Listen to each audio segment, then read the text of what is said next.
I get those goosebumps every time. I just have to get the big fella off the bench. Could this be their last chance now? In it comes, Monster to the front! He scored! Harry Monster scored! I'm way too numb, yeah. It's way too numb, yeah. I get those goosebumps every time. I need that line to throw that to the side, yeah. I get those goosebumps every time, yeah. When you're not around, when you throw that to the side, yeah. I get those goosebumps every time, yeah. 713 through the 21, yeah, I'm riding. Why they on me? I'm slipping low key and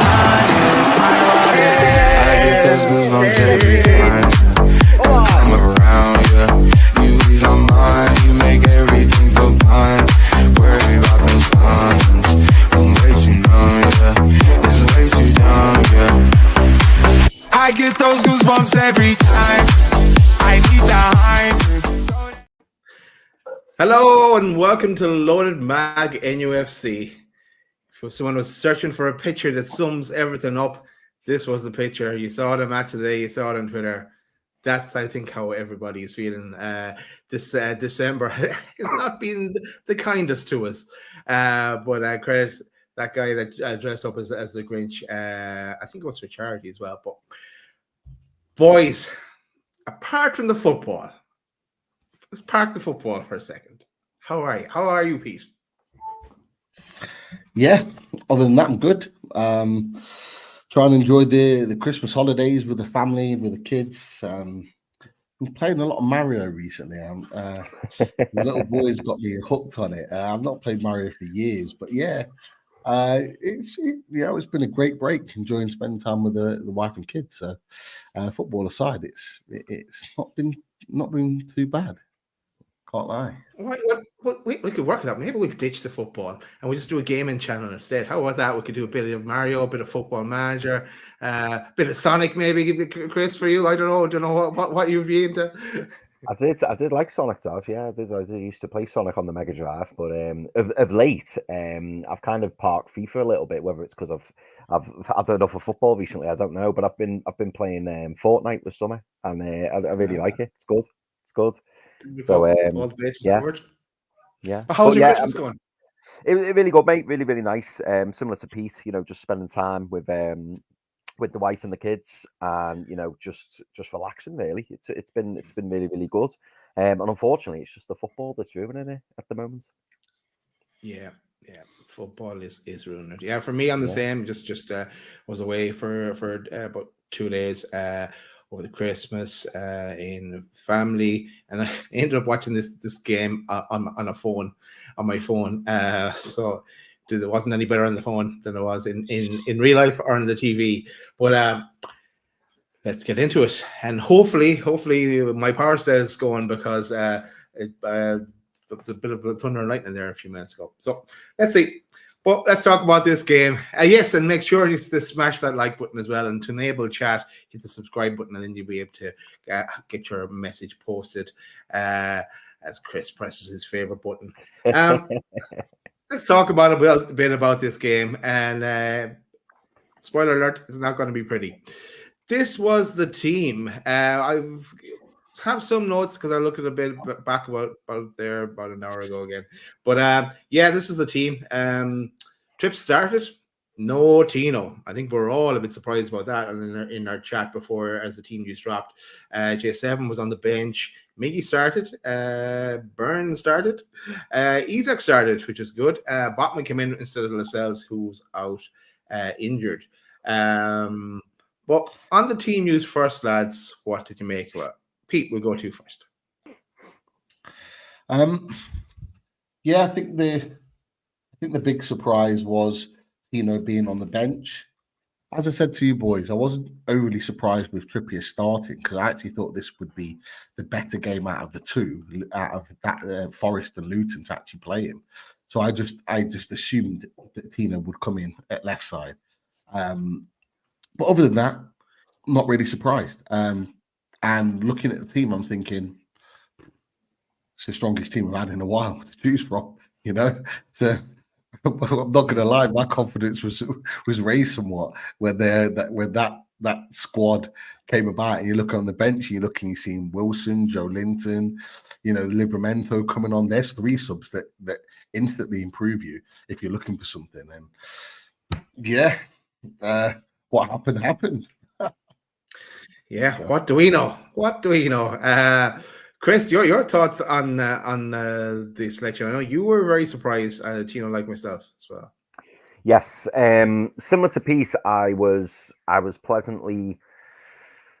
I was positive when I saw the lineup. I'll be honest. Although I did have my reservations over Tino, but I take what Pete said. that if you were going to put Trippier into a game, it would be a home game, and particularly a game that we should be winning as well. At home to Forest. But I'll admit, when I saw the lineup, I was really pleased because it looks an incredibly strong team, and it looks like a team that is more than capable of beating Forest at home. Yeah, and we should have, but yeah, okay. I'm going to give you a brief kind of run through because I didn't do my usual in depth. But okay, home form now is being affected by whatever it is that's going on with us, along with the obvious way. Nuno Espirito Santos, that new manager bounce kicked in for him. Gibbs White and Elanga were given freedom of Newcastle in that game, especially down our left-hand side with Elanga. But anyway, first half, just jump straight to the penalty, really, where Miley played a nice little ball through. Isaac went over. Definite penalty. Went to VAR to check, but definite penalty. Isaac, cool, calm, and collective. Wait for the keeper to move, and then placed it. 1-0 Newcastle. Then I'll do all the first half, and then we can jump back to that. The further chances for Newcastle after that in the next 40 in the first 40 minutes of that game. Gordon had a chance. There was further penalty claims that weren't really claims. Isaac had another chance. Miggy had 2 chances, and Isaac had 2 more chances as well. So we should have been more than 1-0 up in that first 40 minutes. Then, we saw an earlier in the game. I can't remember what time, but Elanga was clear and should have squared it to Wood. That was the point that we said, "Hey, danger here. This is a mismatch." It's something that we've probably waited a year and a half to we've been talking about it, but Byrne used to get back and cover, but you coming back from injury and blah blah blah blah blah. It wasn't happening, and Elanga had pace on it as well.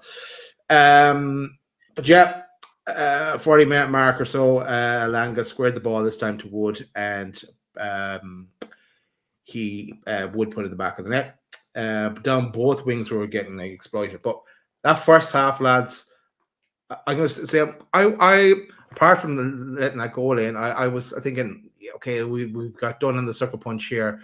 When we were trying to get a second ourselves, and they come back and the counter end. But I thought we're doing okay. I thought, okay, we can score another goal here with all the amount of chances we're having.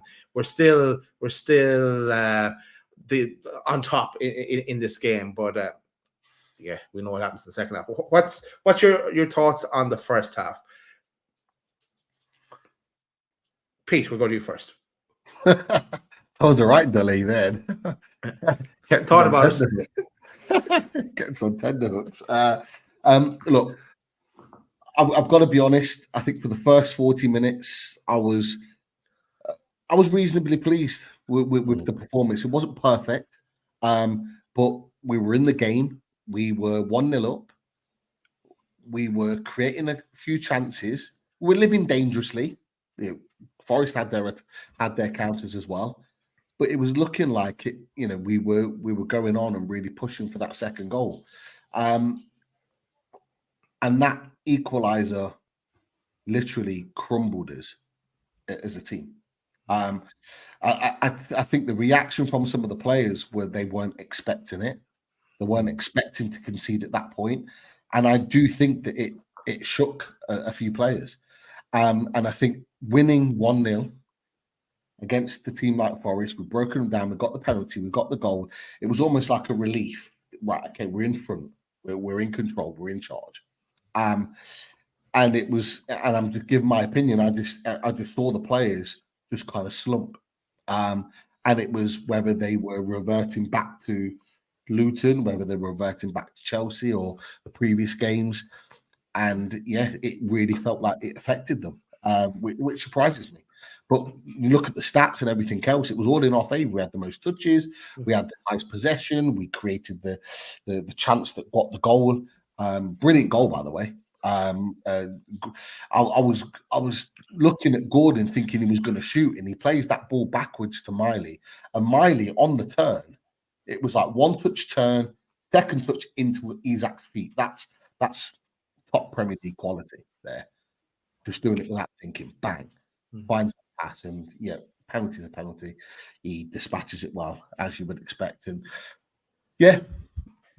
Go back to the original point. It crumbled us when they equalised, and like as and when you want me to talk about the goal, I've actually put it on the tactics board and ran it through, so we can put it up and show, and just break down. Certainly, the first two goals. The third one's slightly different, and I haven't done that, but I'm willing to kind of talk that through because there were a number of issues there for me as to why we conceded those goals. Cool. Let's run through this match first, and then go back to you, Pete, and break down the goals, and we'll go in depth in the goals. And cool, Chris, your thoughts on that first half? Yeah, I mean, I was reasonably pleased. Obviously, we got hit with the sucker punch just before the end of the first half, and that's never good because you don't want to go into the dressing room, as a draw when really we should really have gone in maybe 2, possibly 3 up. I thought we played pretty well in the first half, and I think Pete made a really good point. When he said that the players were, dumbfounded or shell shocked, if you like, because it looked like that wasn't part of the script. Like, because we were on the front foot so much and we were attacking well, and defensively we looked reasonably solid up until that equaliser, and it just kind of came against the run of play, and it was just a couple of individual errors. Which then left Chris Woods with a free goal, basically a tap in, 4 or 5 yards out. And I'm sure, Pete's going to go into that in more detail. But yeah, it was a disappointing way to end the first half because, like I say, I was reasonably happy with the performance. And I thought that, as frustrating as it was at times where, I'm sure you boys were the same. I was like screaming at the telly, go and make the pass, hurry up. It does feel over the past few weeks like our tempo's kind of gone down a little bit. And we're a bit more lethargic and we're taking our time over our passes more, whereas previously it was, fizzing into feet, taking chances, making things happen. But at the moment, it feels like we're kind of going through the motions a little bit. And ultimately, it punished us because, as I say, we got hit with the sucker punch on the counter, and it was really, really poorly defended. And that was disappointing from my point of view. Okay, let's get into the second half, and it'll be very brief here because the tore us apart in that second half. The second goal, we'll go into more detail in a second, but Byrne done again, where was Trips as well down that side. I suppose he was trying to go up and contribute towards and he go back to 1 or something to us, but then the third one was more an offside trap. But we'll go into that now. But yeah, down that right hand side, our left hand side, we were really done for pace, and Forest exploited that. And it was fairly obvious though from that first half. Twice they'd gone down that side. We needed a change there, and that's where with Tino sitting on the bench, that would have been the obvious one to make. So, and also for the third goal, I know we'll come to it now, but our 3 midfielders are up in their box, and we've no one covered. So again, we need someone to hang back, that number 6, and sit there and just mop up and protect the defense. But rather than go then to kind of get a summary of the overall, let's go to the goals because that's going to contribute towards that summary. So let's bring up the tactics board, Pete, and go from there. Yeah. Just bear with me 1 second.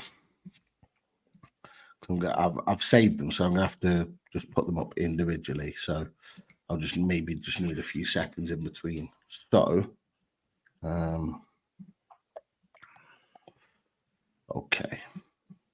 Got it here. Right, so you should be able to see this on the screen now. Yep. Can you see it? Okay, Yeah, I can see it, mate. and we'll play the movements through. So I'll try and stop it as and when. But at this point now, the way it shows almost the movements of the players in between in the build-ups to the goal. What you'll see now is at the point where a lot of people on social media are arguing that Trippier should have took Gibbs White out and got the yellow card. So this was at the point where the counter-attack breaks. And what's really interesting. There's a number of things interesting, but I'll play it to a certain point. So if I play it along, it moves quite quickly. Gibbs White's with the ball, and then he's just about to play it now. Two things you would have noticed potentially, and we can watch these back. It's not a very quick clip. Is that one? Trippier's gone from being right next to Gibbs White to completely vacating him and leaving him to Botman, who now Botman has to now vacate his position to go out to Gibbs White as he's approaching the edge of the area. Also, at this point in time, Dan Burn, who was pretty close to Alanga, is now vacated and gone back almost into a centre-back position and allowed free space to see this ball being played in. Okay? And at that point, and obviously the angles and the distances aren't perfect here, but you would have seen something else happen as well. Alanga plays the ball across, Wood's there, he taps it home. Now, what I want you to do in isolation is just to watch. I'm going to play this clip twice. I want you to watch solely for the first time Dan Burns' movements. Okay, so I'll play it again. Just watch Dan Burns' movements. And these are the movements that he makes for this goal. So you can see him vacating his marked man, which is Alanga. If he stays in this position and stays close to him, and that ball gets played by Gibbs White, I'm more than confident that Dan Burn blocks that, and that ball never gets into the box. That's the first thing. Second thing is about the goal scorer, Chris Wood. Watch the person that should be marking him, Fabian Schär, and watch his movement. So he gets back in, he does the right thing, and then runs away from him. He runs beyond him into a position that's already being marked by not only Dan Burn, but also the goalkeeper who's quite close to his post on the line. Just watch it again. Watch Fabian Schär. So he gets back in, he gets there, and then look, he vacates his position. So there's fundamental problems that happen within that goal from two players. I would probably say mostly Schär, because even if that ball does come into the box and Dan Burn vacates his position, Fabian Schär, if he stays with his man, who is the goal scorer, Chris Wood doesn't get to tap it. And we know Fabian Schär. How many times has Fabian Schär cleared the ball off the line or cleared the ball from the last defender? We know he can do it. He's fantastic at it. Why he's decided to vacate his marked man and run beyond him, I have no idea. And I watched the replay back during the live game as they played it back, and it was one of the first things I noticed. And I thought, why has he even done that? It didn't make sense. You could argue that it's a great counter-attacking goal from Nottingham Forest. I thought Gibbs White was outstanding. And Chris, we've talked about him before. Yeah, you're right, mate. I'd love him in the Newcastle United shirt, and he proved yesterday why he would be ready to make that step up, because he really, really tormented us at times. Alanga was very good too. And that was the first goal there. So look, if you want to go to the second goal, I'm more than happy to do so. But that was before you do, Pete, like, yeah, I saw that on my phone when I was watching as well. Like, what is Schär doing? Like, it's like they were all ball watching and following the ball. It was like really basic kind of errors. And I know Eddie has alluded to as well. He's right. They haven't been on the training pitch, and they've been just been kind of resting between games because the games are becoming thick and fast. And there's more excuses as well. But like, it's just, yeah. So the Burn as well should have been tighter on Alanga. He was giving him space there. He already knows he doesn't have the pace to match him, but I don't know. It's a combination there, and I don't blame Trips for inside like taking him out of it. It wasn't. He was kind of like in the final. It was only 3/4 of the way up the pitch at that stage. There was still a lot to do before getting to goal. So. I would pin it on Burn and Schär for that particular one, but it's a collective, it's a team game. I agree with you. I wouldn't put that on Trips. Yes, he would have taken the yellow card, of course, but Kieran Trippier is very much in that situation. He must have been confident in his defenders to be able to defend that passage of play. You look, there's enough defenders there to deal with it. Yeah, and he must be confident in his defenders to stop that. But it was mistakes by individuals that have cost us in that position. And you know that's why they made a really simple goal in the end. Whereas 9 times out of 10, we'd have probably defended that perfectly, and they would have never got into that position. But look, you could argue that it was coming because they did have a couple of counterattacks on the back of that to get their goal initially in the first place. And so, you know, as the commentator said at the time, it was coming to a point because, you know, they were eventually going to break us down if we're going to keep allowing them to counterattack, you know, the way they did. You look at the way Gibbs White just runs straight through the middle of the park. Like no team in the Premier League should be allowed to do that against any top of the half table team, because you should have the ability to be able to break that down and stop that from happening. That's like the basics. But look, there was a few things there that could have happened and probably should have happened to stop that becoming a goal. So that was the first one. I don't know if you want me to go to the second one. Do you know what, Pete? Just before you do move to the second one, I think that graphic's absolutely fantastic, by the way, and it does highlight, you know, obviously the problems that we saw, against Forest, because, like you say, with that Fabian Schär movement, when I was watching it back and you were talking through it, I did at the time wonder why Chris Woods was on his own in the middle of the box. And when you look at the replay, you know, Elanga does get lucky in the sense that I think it goes through, it's either Burns or Schär's legs. So it's lucky to go through there. But then on the other hand, you look and you think, well, what's going through Schär's head? Is it because he doesn't fancy Burns to deal with Elanga? But the thing that I question the most is the fact that if Schär's worried about Elanga putting the ball in the box, then surely your first thought is to see who's in the box and go, right, well, at least I'll be on my man. I'll make sure I'm goal side. I'll make sure that I get to the ball before the striker. But for him to just go wading through to the far end of the pitch to try and block it, and then obviously that happens. It's just an odd decision, isn't it? It's an odd decision from Schär. Yeah, it is. And like, you know, Yannick has put Botman never gets back into the 6-yard box. Yeah, it's because he has to go to the guy that's on the ball, which is Gibbs White. He has to vacate his position to go and try and block that. Otherwise, if he doesn't block that, Morgan Gibbs White probably has a free shot on goal. So he has to. And then because the passage of play moves so quickly, he does get back in. He probably gets back to the penalty spot by the time the ball's put in the net. But, you know, ultimately, if he doesn't have to go and close that man out, Botman probably is there anyway, as should have Schär been. So there's lots of different reasons for why or how that goal could have been stopped, and it could have been quite easily.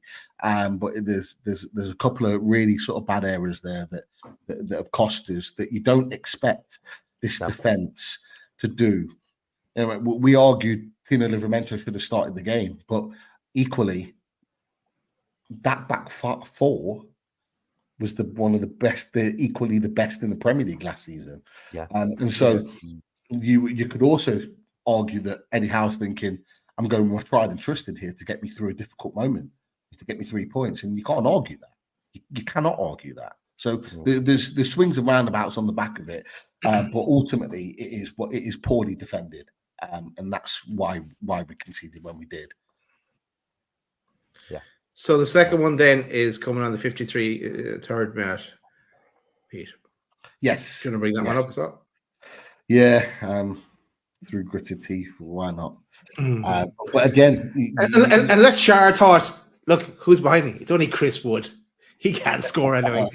I would have thought that as well, Schär. You know what's really interesting, Daz, about that is if you look, can you see it on the screen? Yeah, it's just come up, mate. Okay, so this is the starting point in which Alexander Isak does what Trippier doesn't, is that he takes Elanga out, but it's just a tad too late because the ball's already been played. And so he takes him out, he does his job, the ref plays play on because the ball gets played in here. What's interesting is Dan Burn is on the right-hand side, and then look where your right centre-back is in Fabian Schär. Like the whole team at this point, and this is not just for this moment, lads. This happened. This was the setup for about a minute or two before the goal actually goes in. And Shaw, for some reason, is literally playing as a left back for this. Why they've not changed it round, I'm not sure if it. I haven't looked as far back as whether it was an attacking set piece that's broken down and players have just not got back in. But there's about a minute or so of play before this goal is scored where we don't rejig ourselves. And so Dan Burn is having to effectively play on the right-hand side of defence. Shaw's over there getting back in, not very fast, I might add, but it doesn't actually affect the goal in any way. But what's interesting, isn't this the one where Isaac loses the ball and is tracking back and again he does have a little touch on the defender. Like Trippier, he had a choice to try and bring him down some way as well, but when it carries on, and again, he does bring him down. You're absolutely right. It's a Langer. He plays on the referee gets because the Langer, I think, plays the ball through, and this is where the ball ends up, or this is the ball where it travels to. Now Dan Burn is actually in front of Chris Wood here, and there's a slight hesitation from Dan Burn. Instead of coming and just clearing your lines, he kind of hesitates, and that hesitation allows Chris Wood to get hold of the ball. And so what you then see off the back of that is this. And so I'll just play it through. Because he cuts in, he does that little shimmy round him and dinks it home. It's such bad defending from Dan Burn, because Dan Burn gets there, which is fine. But he stands him up the wrong way. He almost encourages him to go inside. And he does that because his favoured foot, his left foot, is on the inside. And so he wants to go with his favoured foot to stop him. Whereas if he'd have ushered him outside and kept him on his left foot, things might have been different. But his body shape's all wrong that he just chops him in the outside onto his left and just leaves him for dead. And actually, the closest player to him in the end, by the end of it, is Botman and Trippier. They both get back in ahead of Dan Burn. But look, it's really poor defending from Dan Burn. I think everyone could agree that. But what I notice as well, and you can't see it in this clip on the tactics, I'll just play it again. Look, he comes in, he does his little chop. You look at where the Newcastle, how many Newcastle players there are around Chris Wood who does that to score the goal. And you look, I mean, you could probably move most of those Forest players up 5 or 10 yards if you want to, but still, all the Newcastle players are in play or in a position to get back and stop it. And there's 1, 2, 3, 4, 6, 7, including the goalkeeper. And Wood does it all on his own. But the goalkeeper, I'm sorry, it doesn't get talked about enough. It is really poor goalkeeping. Yeah. His reaction to go out is late. So he's already approaching the 6-yard box before Dubravka thinks to go out there and react, which we know Pope wouldn't do. Pope would be out there very, very quickly to bring down the space. But when he gets there, he almost turns his body sideways because he doesn't want to get hit in the face. And because he turns his body sideways, that little dink down the middle isn't anything special. It's just dinked in a straight direction. And if Dubravka holds his body firm and straight, he blocks it. But because he turns his head, his body turns, and he's almost side on, facing the crowd as he goes to nick it home. If you're a goalkeeper, I'm sorry, you put your body on the line. You take a hit. You take the ball getting smashed in your face. You take an absolute clattering from the striker to stop that ball going in the net. And I just thought it was really poor goalkeeping from Martin Dubravka. I really thought it was poor. He should have stood up better. He should have been stronger. He should have put his body out forward to stop that ball from getting anywhere near goal, and he doesn't. Turning his body sideways allows the little dink chip forward into the goal. And, you know, Chris Wood's never going to get two easier goals to score in his life, unfortunately. It for me, Pete, and maybe this sounds harsh. It felt like a retirement moment for Dan Burn. That's how bad it was. It was just literally. I just thought, what are you doing? And I almost felt sorry for him, really, because obviously he's trying to do his best. You can see that. It's not through lack of effort or anything like that.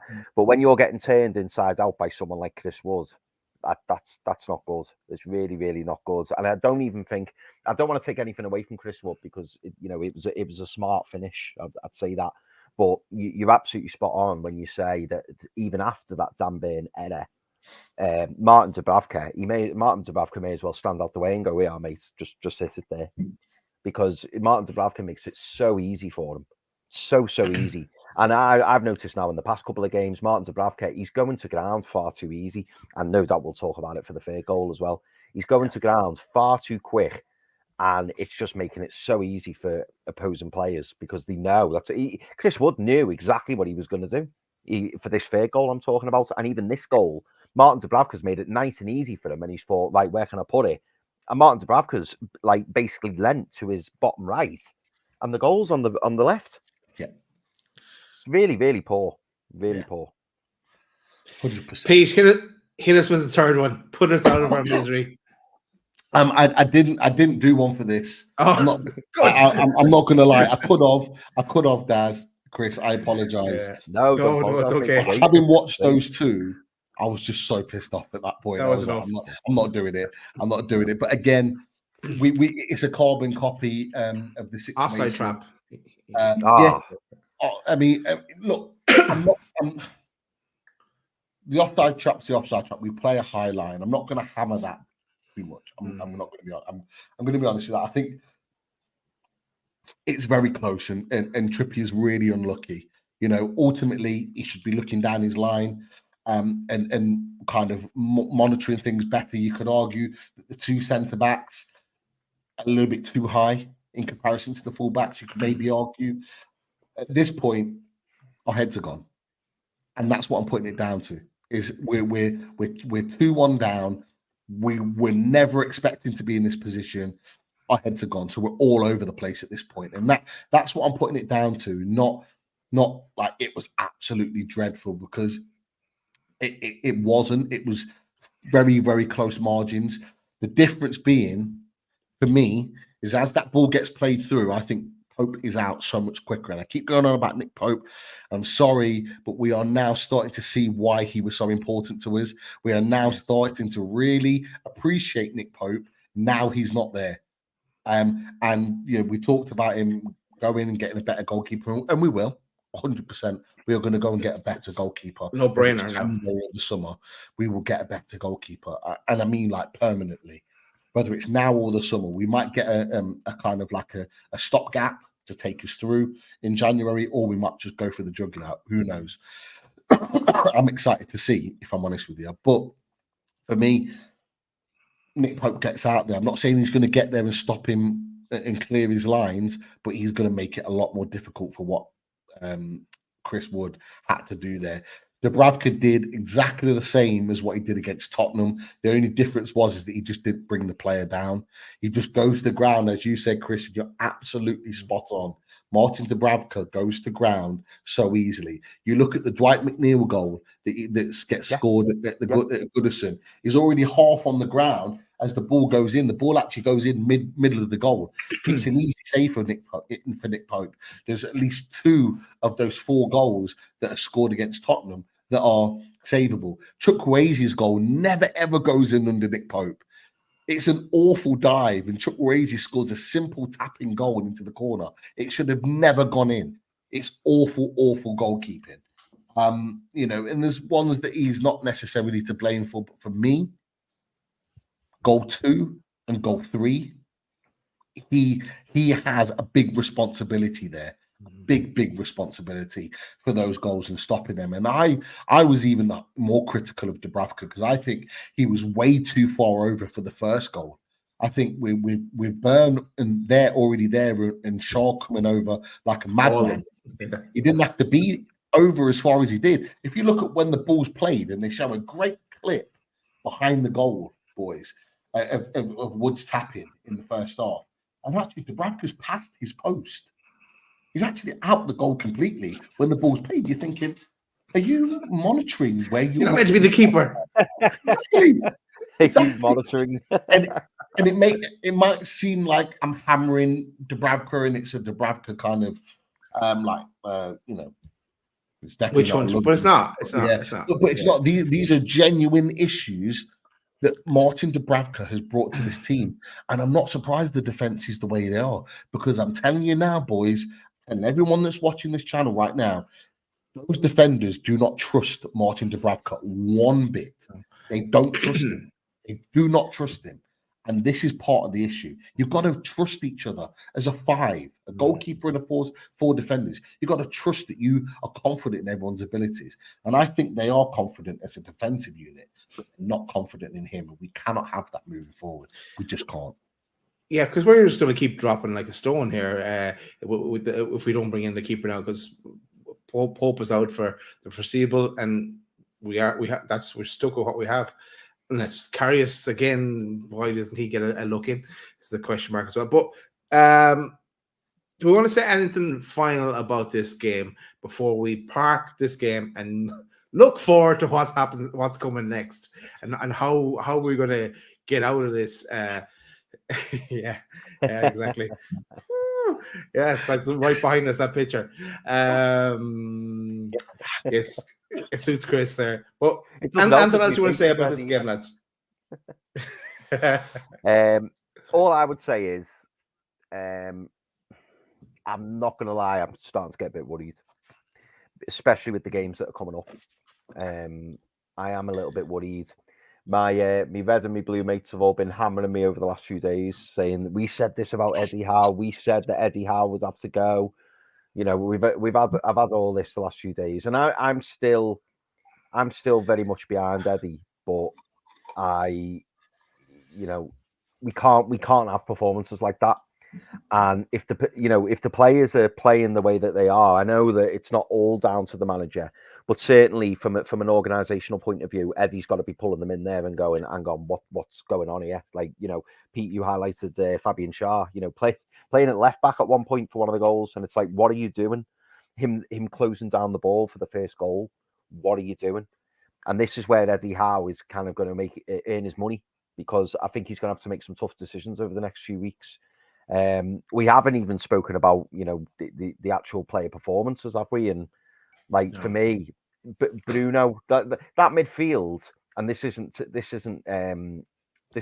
putting too much blame on the defenders, but that midfield was so easy to play through at times. Nottingham Forest were just walking all through our midfield. I'm not going to highlight individuals as such, but the need for a number 6 is, especially in this game, was just highlighted so vigorously for me, because we're so pedestrian and we're so slow, and even up top, I'm not going to go into individuals, but we our decision making's not great. We're taking far too much time on the ball. We're not getting the balls whipped into the box quick enough. The press isn't as good as it used to be. It did feel like Forest kind of outplayed us at our own game. And I think I've said that recently about another game as well. And this is the disappointing thing, because under Eddie Howe, yeah, it was probably Luton, but under Eddie Howe, we've been so used to, being the fittest, being the quickest, having the most intensity, having the best press. And at the moment, everybody's outplaying us on all of those counts. And that's why we're getting found out. And, the need for a number 1 as well, boys, like it's so much more evidence. And I know we ended it on that in the last little sequence there, but we really need a new number 1. We really, really do. And, the importance of Nick Pope has been highlighted, absolutely. But even then, going forwards, I still think we need an upgrade on Pope and Dubravka and Karius. We need a number 1 who's going to come in and make a significant improvement. Yeah, I know we have a super chat as well. We like that, but one I'm going to try and find one positive. I thought Isak didn't do too bad. Like, it was good to see him back a bit and to himself. He looked a bit lively, but that was the only bright enough little spark in the game that at least he's making his way back. He hasn't looked as lethargic as he has done in previous games where he obviously hasn't been fit.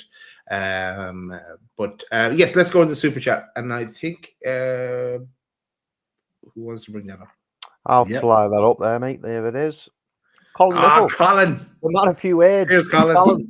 Thank you, mate. Thanks, Colin. I did see the super chat, and so I did notice that he put something in later on. So we'll run this up because they put it on. Not often I give an opinion, but I hope Eddie doesn't get sentimental in January. There has to be a reshuffle. It's a strong team, but is there slack playing creeping in and intensity dropping off? So a few points there from Colin, and some interesting points there. So what do you think, boys? Well, first thing, I think not often I give an opinion. You're not wrong there, Colin. You always miss out in any of the super chats you put in. But I know great to have your comments. Great to have you with us. But Eddie has been accused. We accused him last week of playing his favorites. A bit of that this week as well. But like for me, why didn't he? Like he takes Byrne off, Byrne and Miggy off on 55 minutes. Why didn't he take Byrne off at halftime? Because twice it went down that way. That wing, he was constantly being done for pace, and it just when you have Tino sitting on the bench, it makes no sense. Just do something about it. I know what Byrne brings from a height perspective and the way he used to work for us last season, but he's clearly not at his peak either, or else Chris was kind of alluding to it a bit, but I don't want to go down there yet. But is he in decline? But no, I think I have to give him a chance to get back from injury properly, and he is giving it his all. It's just that what he has to give didn't suit this game for sure anyway. But yeah, he has to be a bit more ruthless. He has to reshuffle and there is only so much that can be done in January. Well, unless they want to try and blow all the budget for the summer, I can't see them doing that in January. But what we'll probably get to it as well. What is it? What are we playing for now? I don't think we're going to get anywhere near the Champions League spots now. I think there's it's a good point, Daz. I think there's maybe it's just me being far too optimistic, but I still look at the league and I still think there's an opportunity. All my mates have said I'm an absolute I'm living on cloud nine, but I still think there is an opportunity for top four, but we're gonna have to put one hell of a run together and hope that other teams continue to keep dropping points. But for me, it's just about trying to finish as high up in the table as we can. Yes, we're still in the FA Cup. Very big game against Sunderland, but I just keep looking at this league and thinking we've got to sort our league form out. We've got to, because if we finish outside of Europe next season, you could argue we've gone backwards. And then is that good for us as a club? Yes, we've come very far in the amount of time that we have, and yes, everything's been rosy, but we're going through a difficult patch. And I think sometimes, the finger has got to be pointed, and you can't just constantly say, "Oh no, but look where we were not too long ago. We're brilliant," and this and that. When you're seeing things like disorganized team or a lack of intensity or the pressing isn't good enough. Yes, I know that we've had a lot of injuries and we've had a lot of games, that we've had to play in a quick succession of time. But let's not forget, lads, everyone else is experiencing these problems. Maybe not as many injuries, but certainly the amount of games. And there's a lot of players for me at the moment who just don't look at it. And that's what's worrying me. And, it's up to Eddie to sort out, obviously, but we can't just keep going through the motions. Chris, I'm going to play devil's advocate here. Your favorite game here, but we you're saying there we can get back into it. We can bring ourselves back into it. Yes, we can. But of Liverpool, Man City, Aston Villa, and our next Premier League games, how many points do you think we're going to get from those three? Are we starting after that? Yeah, I totally take your point, Daz. It's difficult, isn't it? It's difficult to. Well, it's difficult. It doesn't matter who we're playing, really, does it? Because we just got beat by Luton and Nottingham. True. So Nottingham Forest. True. So for me now, it would just be about trying to just get the performance levels up and start playing, the way that we can. And I've already been, trying to put the scaremongers up against me Liverpool mates, because wouldn't it be just typical Newcastle to go and lose to Nottingham Forest, and lose to Luton, and then go and get something at Anfield? And I'm always the eternal optimist. And I watched Liverpool last night on Boxing Day, and they weren't great. They're not even that good. And I just hope that if the players can lift the performances, and we start putting in that effort, and we can start really trying, why not? Pete's hanging his head in despair here. Don't give me false hope, Chris. Mate, please don't do this to me. Oh, mate, we've got to. We just got to stay positive. We really have, and we can do it. It's doable. Dan Burns not looking forward to that game. But will he be played? Will he be played? Will the question is, will Eddie stick with him and keep him at left back there? Great. It's a great point. I can't remember when was the last time we won at Anfield. I can't remember. I know we won at Anfield in the sort of early mid-90s. But I'm trying to think when we last no, it was at home. Sure, he only ever scored at home. Yeah, I'm on about Anfield. Like, we've been at St James's quite a few times, to be fair, in the years gone by. But I'm trying to think, and this is the big thing for me. Like, I shouldn't have to look at previous historical form. Not with this new look team, but I am now, because we're not playing well. It affects my confidence. You boys know what I'm like. I'm always going to back Newcastle United no matter what, to get a win, some way, shape, or form. But after those last two performances, like, my confidence in going to Anfield January 1st, I'm just a bit. I don't want to give myself false hope, because I'll end up being disappointed even more so. But I can see your enthusiasm, Chris, and I get it, because I'm like you. But I just don't feel that way at this moment in time. Look, I just want to put this on the screen just because I wanted to. Newcastle NUFC 360 put this up, but a few other sites have put this up as well. This is not good reading, boys. No. It's not good reading. Like, you whatever way you put it, it's not good. And if you make it worse, Pete. If you I'm just being realistic. I'm just being real here with how I'm feeling right now. This is not good, right? In terms of these performances, these results, in particular, the last two. The last two in Everton are the ones that really, really annoy the hell out of me. The other ones I can take to a point. I can take the Chelsea loss, even though the manner of which we lost it. I can take it because it's Chelsea. I can take it because it's AC Milan. I can take it because it's Tottenham. They're all very good sides in their own right, regardless of the seasons they're having. They're good sides. They've got good players. The Everton one for me is not acceptable. The Luton one for me is not acceptable, and the Forest one for me is not acceptable. And that's with all due respect to those clubs. With where we're looking to go right now, we expect to be beating those teams, home or away. And that's just the W on the board there, Pete. Would we have got that W if Raul Jimenez didn't get sent off that time? You know, that changed the game as well.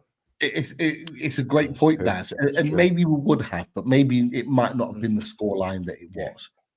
Had it been, we may well have still got the win.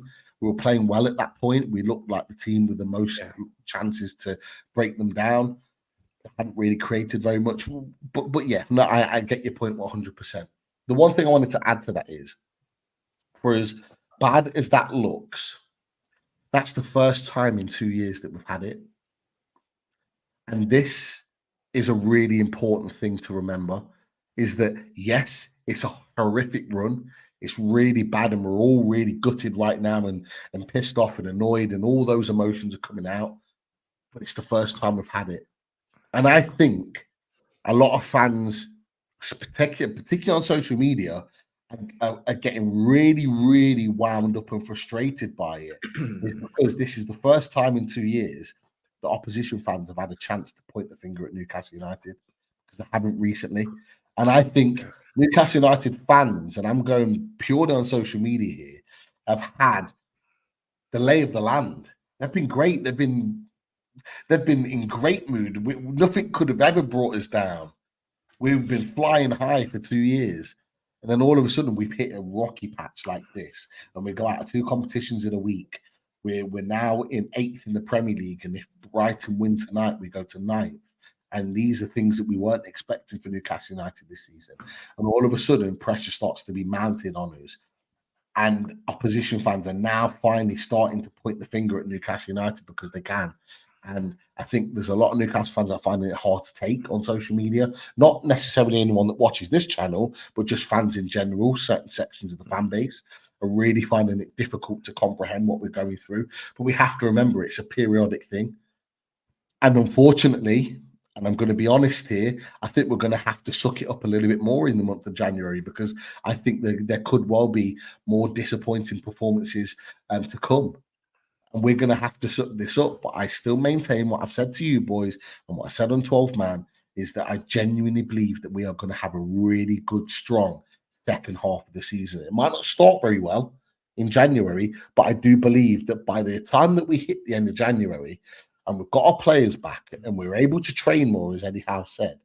Apparently, we haven't been able to train in months, but we'll get training back. And I'm trusting Eddie Howe on this, that we get our players back and we can actually train and we get them fit and firing, back to 100% fitness. We add, in my opinion, 3 ready first-team players to come in to supplement this team. And I think the next game after January is Luton at home.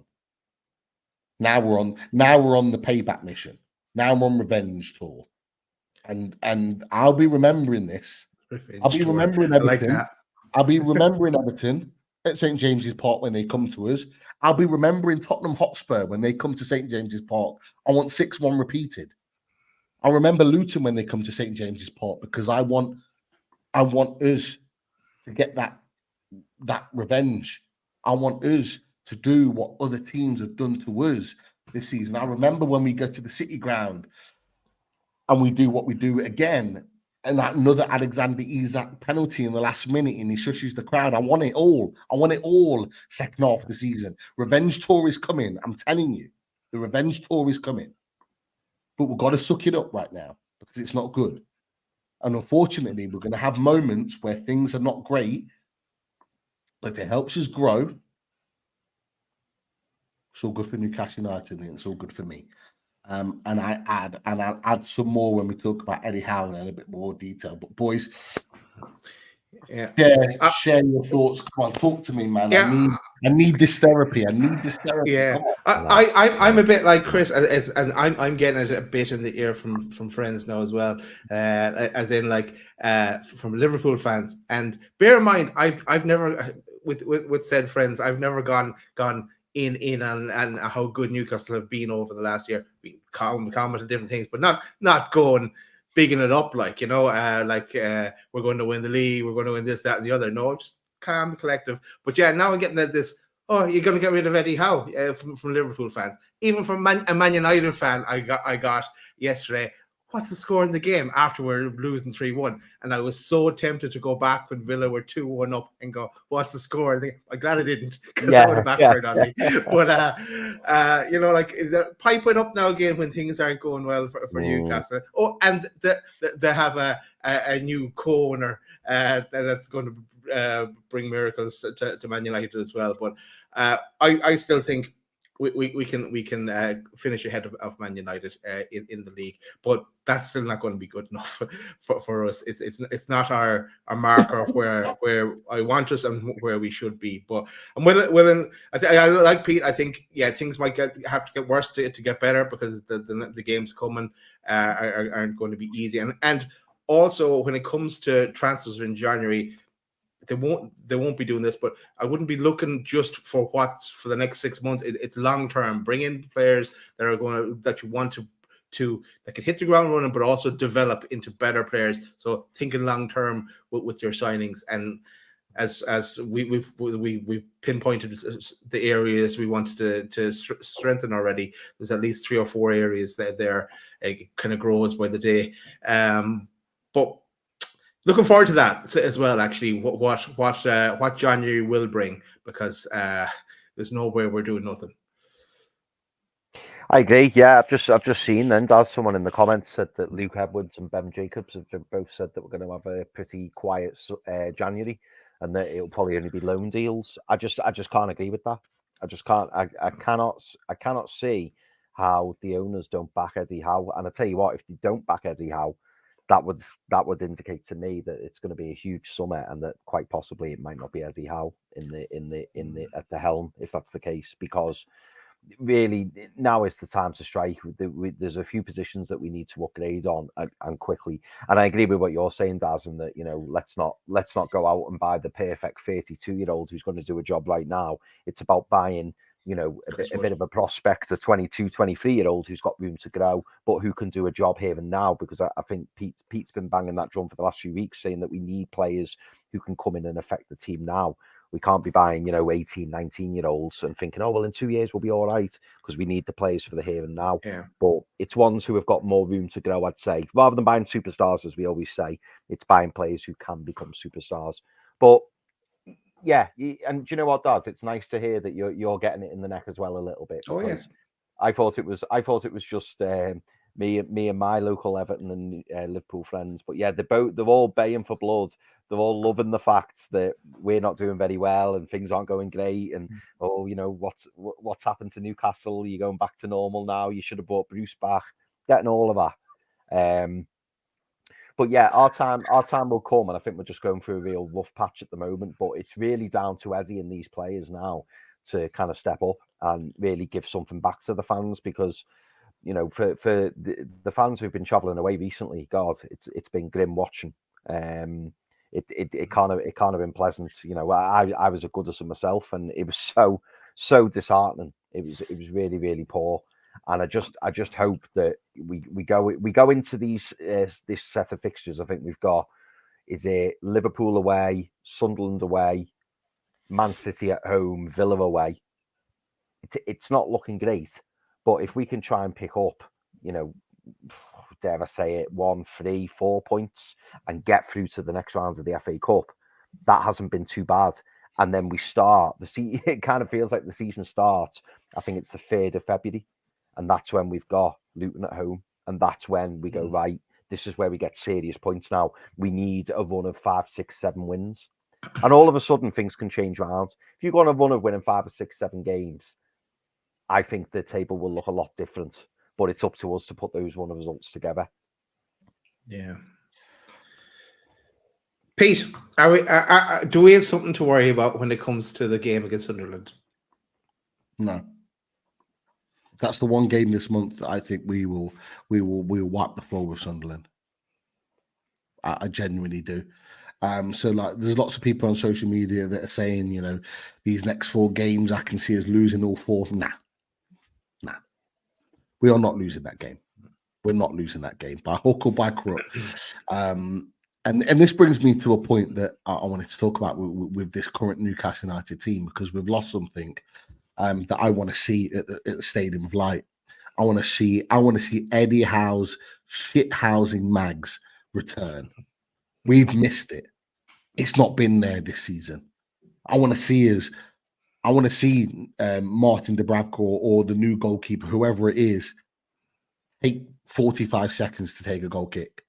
I want to see Kieran Trippier go to ground for a nothing free kick. I want to see Bruno Guimaraes winning 65 free kicks in a match because he's falling to ground easily. I want us to be wasting time. I want us to be taking time on corners, throwing. I don't care if there's 10 minutes at the end of the game. I want to see Newcastle United shithousing Mags turn up at the Stadium of Light and do them over, not just by the way we play, but by the result as well. And I fully expect us to win that game. I do, because I think this is just a distinct difference in quality between the two teams, and that should make the difference. There'll be a battle there, but the one thing I always back this Newcastle United team to have is that battle. We'll go toe-to-toe with Sunderland, no doubt about it, but I think the quality will make the difference, and I think we will have the quality to win that game. I think the occasion will be too much for them, and I think we have more experienced players to be able to navigate ourselves through that. And ultimately, we have to win. How long has it been since the last derby, and how many have they won previous to that? We have to win that game. So for me, that is the game that I think that we win. And that could be the catalyst to set us on a journey, because then we have Man City come to town. And what better way to continue that riding if we are going to come out of January with some positivity? For me, in my personal opinion, and I'm not saying Anfield's a free hit. It's not. I want points on the board 100%. I just don't think we'll get them. I think Stadium of Light can be the catalyst to what we do for the rest of the month. I really genuinely believe that. But yeah, they're my thoughts on that, boys. But I wanted to ask you a question, boys. Eddie Howe. Is Eddie Howe under pressure for his job? Lots of talk yesterday. I'm not going to lie, boys. I was surprised by some of the reactions and some of the things that have been said on social media with regards to Eddie Howe. I'm not going to lie. What are your thoughts? Who wants to go first? I'll go first. For me, no, his job is not in threat. I am surprised he didn't act quicker and see what was being done and switch out Byrne. Do something on that left where Elanga was running right, and also with Gibbs White. But Gibbs White is a quality player, as we talked about before. He no matter who we marking him, it's going to be tough there. But no, he's if things continue, if we go into January and we bring in a few players, and this bad form continues for the rest of the season, come the summer, then he's definitely in danger. I myself would still give him another season, but because I think it's unbelievable what he's done from where he's taken us from where we are. So he has credit in the bank from me, but yeah, the Saudi factor as well. They didn't buy Newcastle just to sit mid-table. They've got the goals to reach themselves. And then I was just thinking as well, actually, for Eddie Howe, if he sees like everyone is entitled to opinion, and if everyone can go in on him as well, but let's say he does turn it around. And he gets more he gets more and more abuse, let's say, and it takes a while to turn it around, and he does turn it around. Will he, that England job comes up, then will he say, fuck it, I'll leave this now on a high and take the England job, do that for a couple of years, and then come back into another job? That'll be kind of my fear then as well. But no, I don't think he's at the moment he's in danger. But if it continues come the summer, he may well be. Chris, what are your thoughts, mate? Oh, I think I'm on mute. Sorry, guys. Yeah, I'm going to disagree with that. I think he is under pressure. And I think the reason he's under pressure is because of the ownership that we've got. I think that, they will demand the best. One thing I will say, I do agree with what Daz said when he said that he's got credit in the bank. Eddie Howe does have credit in the bank, and he does have he should be given the opportunity to turn things around. But I do think that the pressure is on him. I do think that there will be certain managers probably eyeing up the Newcastle job. Jose Mourinho's name got mentioned in my group chat on WhatsApp, and they were saying that, he sounds like he's probably getting bored at Roma. And I think Jose Mourinho would jump at the opportunity to become Newcastle manager. And in actual fact, I think the vast majority of managers around the world would jump at the opportunity to become Newcastle United manager, given the ownership that we've got. The Champions League was a harsh way to bow out, although, it is incredibly disappointing that it ended the way it did. I'm not blaming Eddie for that, but, ultimately people will look at that and go, hang on, after 2 games you were top of the league and then you ended up bottom of the league. Then we've crashed out in the Carabao Cup. Again, not Eddie's fault, but it's just a fact. That's what's happened. And we're on this incredibly poor run of form. I mean, I worry, boys, that, and I don't want this to happen, but again, I'm talking devil's advocate, if we go to Anfield and get absolutely smashed 3-4, 5-0, we then go to, excuse me, we then go to Sunderland, and let's say, God forbid, we get knocked out, then we've got to play Man City at home, then we've got to go to Aston Villa. It's unforgiving, this league. It's very, very unforgiving. And I just wonder at what point will everyone start getting on his back? And I think Eddie Howe will be feeling the pressure. He'll be hiding it well. And I think he does deserve for us fans to get behind him. But I think if things continue the way that they are and the players aren't, performing in the way that he probably wants them to, I think the pressure is mounting on Eddie Howe, I'll be honest. And that's not me jumping on the bandwagon or trying to create a furore. That's just how I feel about it. Because unfortunately, the expectation from Newcastle has gone from here to here very, very quickly. And if you're not getting results and you're not performing and you're not, if he's not taking us as quickly as we want to, he's kind of the catalyst of his own downfall, because we've gone like that. Now that we've kind of leveled out, and some may say that we're going down very, very slightly, all eyes are on him then. Because we shouldn't have been in the Champions League this season. And, we shouldn't have finished the season the way we did last season. Like, we were absolutely incredible. But the trajectory's gone up that quickly that you've kind of got to move with the times. And if you don't, you could end up getting caught out. And I'm not sitting here now saying I want rid of Eddie Howe, by no stretch. But I've been told by I'm not really interested in what my Everton mates have got to say, but my Liverpool mates particularly, and they've all said Eddie Howe is not going to get you where you need to be. They said you need an Ancelotti, you need a Mourinho, you need a serial winner, a top manager who knows what he's doing and has got the history of winning these trophies and being in these title battles. They've all consistently said you need this, and I've been banging the drum saying no, Eddie Howe's going to do it. Eddie Howe's going to turn things around. Eddie Howe's going to, and it's only recently I've started looking at a few cracks, and I've been going, was he right to start Trippier? Should he have dropped Livramento? Has he managed the squad correctly? Someone in the chat said earlier, and it's a good point, Jacob Murphy coming back so early and then getting injured. And it was a bit like, was that... That's a freak injury, though. Well, he injured his shoulder, didn't he? Well, he came back then, he did. And injured it again. And it's just little... I'm not saying that's one of the reasons to get rid of Eddie Howe, but all I'm saying is, of all these little things starting to creep in, and the fact that we're not as intense and the fact that we're not pressing as much, is that because Eddie's openly admitted, hasn't he, that the players haven't been training very much? Are we now starting to see, because of these injuries, this is what not training gets us? Is this why we are where we are? Because we all look shattered. All the players look shattered. Just to take what you're saying, then, Chris, right?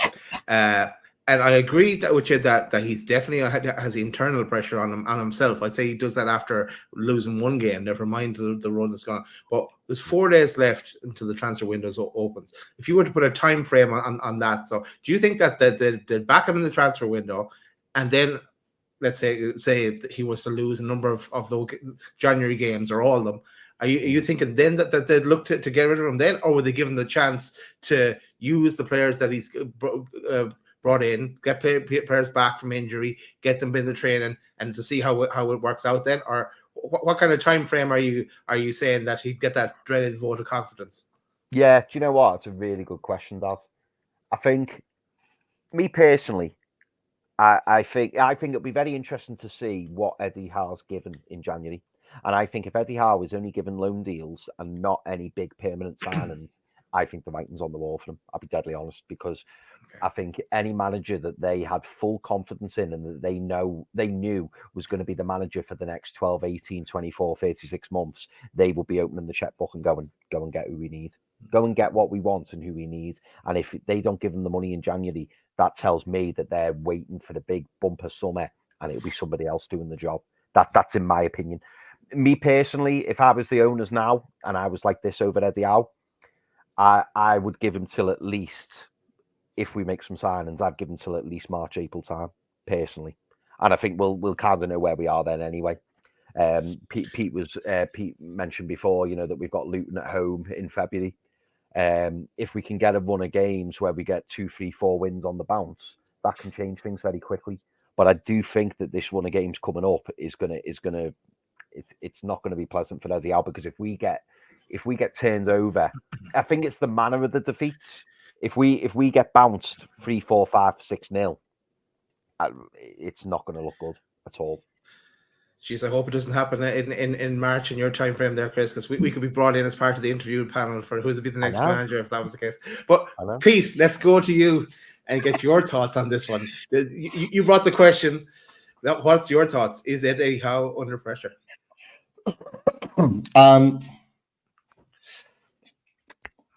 Is Eddie Howe under pressure for his job? I don't believe so. I don't think he will be. I think you boys have made some really, really good points. And I think they're more than valid. And I'll touch on them in a second.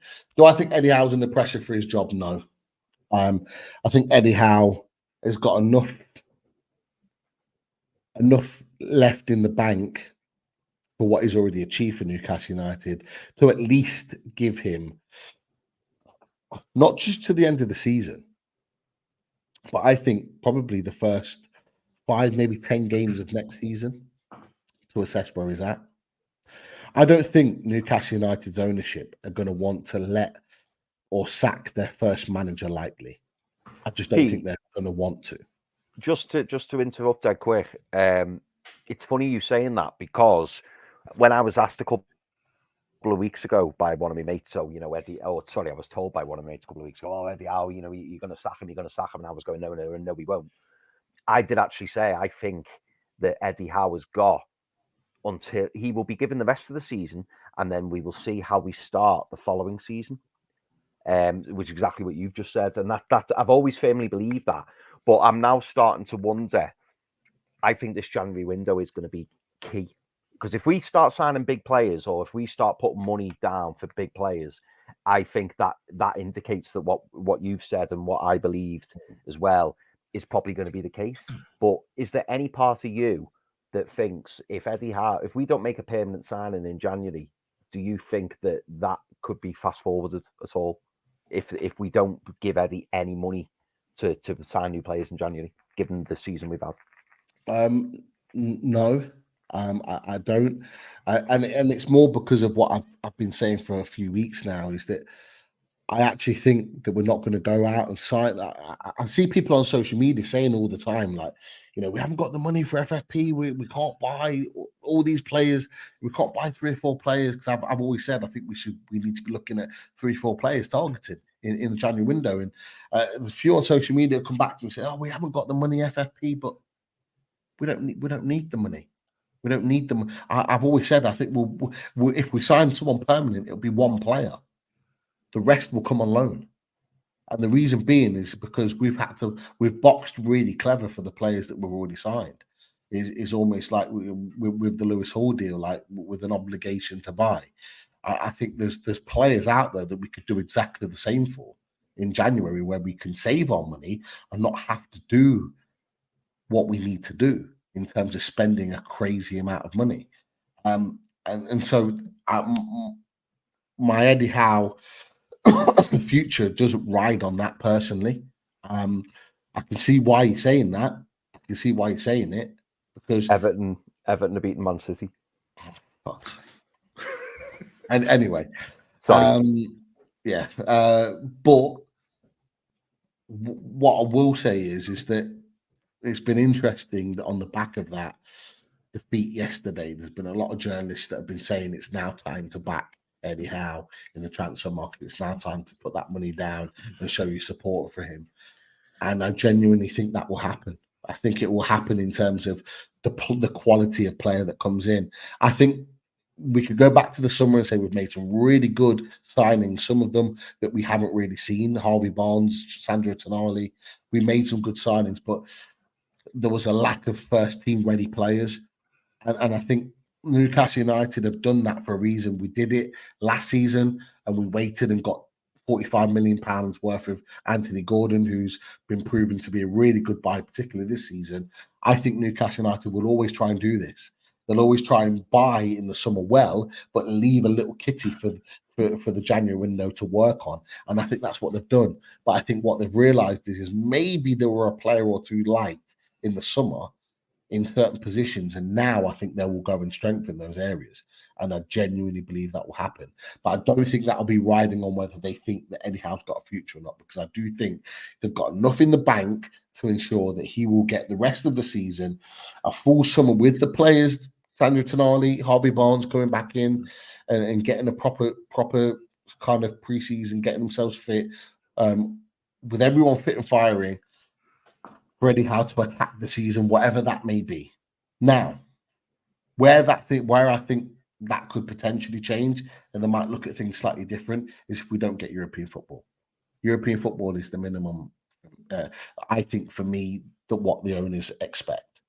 We've had the taste of Champions League football. I don't think the owners will be happy. And when I say about the owners, I don't mean Amanda and Mirdad, I mean PIF. They are not going to be happy with us not playing European football, in my opinion. And I think the only way that gets changed in any way is in the summer, where they go, I think we need to make a change.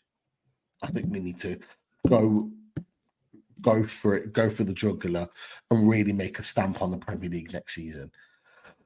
That's my only thought. And you're right, Chris. It's a little bit like we've kind of started running too quickly, or we started to fly too quickly, should I say, is that we got Champions League football. But when you get Champions League football for a team like Newcastle United that have got the owners that we've got, there then becomes very quickly an expectation, not with the fan base, but with the owners, because they see what we can achieve and they can see what money we can bring in and how we can build the club. And they're going to want that season upon season, which is why I think the aim has always been this season, Champions League football, and why I don't think that will be the aim anymore.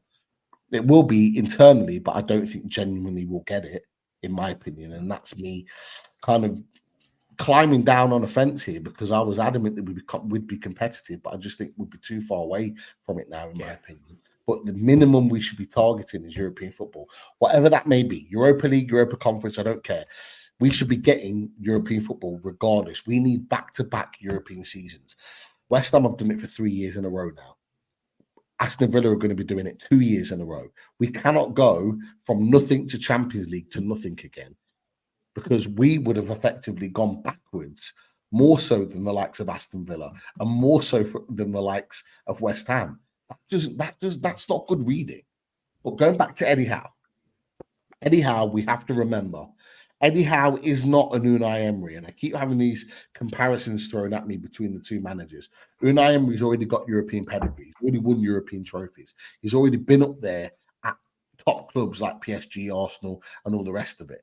He's been there. Eddie Howe's worked his way from League Two up to the Premier League, stayed in the Premier League for 5 years at a team that had no right to be there, and then gone away and come back to Newcastle United and took us to the Champions League. He has to be given time off the back of that. He's worked miracles at the clubs that he's been at with what he's done.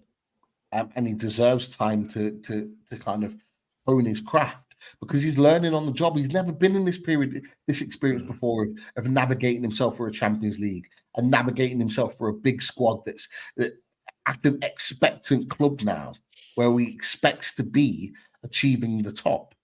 He isn't that guy, but we want him to be that guy. So we need to give him time to learn on the job, learn from his experiences, and be better for it. Now, for me, what he needs to be better for, and I got pelters, right? Pelters from certain sections that actually got stood down, by the way, by me and others off the back of that. I was being referred to as a clown by one clown in himself, right, on social media after the Luton game, because he felt that my comments were wrong and that I should be grateful. It wasn't about being grateful. I was talking about Eddie Howe, not about him leaving the club, but Eddie Howe being more ruthless and the club being more ruthless with who they bring in terms of their signings. Eddie Howe being ruthless with his selections of teams and not being favoritism in certain sections, and being ruthless with the players that he keeps at the club and moves on. Case in point, Matt Ritchie, whose contract was out last season, Paul Dummett, whose contract was out last season, and I believe, I could be wrong, people like Gillespie, whose contract was out last season. Players like that need to have been moved on. When their contract was up, they should have gone. We should have took the money and reinvested it elsewhere. And it's about being ruthless and saying, you know what, enough's enough. Let's get you boys out. And even if you bring in one player of quality with all of those wages, and you bring in one player of quality that can actually make a difference to this squad, then we've benefited. Because we've had those boys on the bench for most of this season when we've had our injuries, and at times Eddie Howe has not even wanted to play them, not start them, not even play them, and he's done it through gritted teeth. That tells me all I need to know about how he thinks about those players on the pitch. I don't care what they do off the pitch. We've got enough leaders to do what we do off the pitch now. It's not like we're lacking leaders. We've got them. But the fact that he doesn't want to play them tells me everything that I need to know about their position at this club. And that's what I was referring to. But some people think that that's not allowed to be said. Like, he needs to be ruthless. He needs to start making better decisions in that.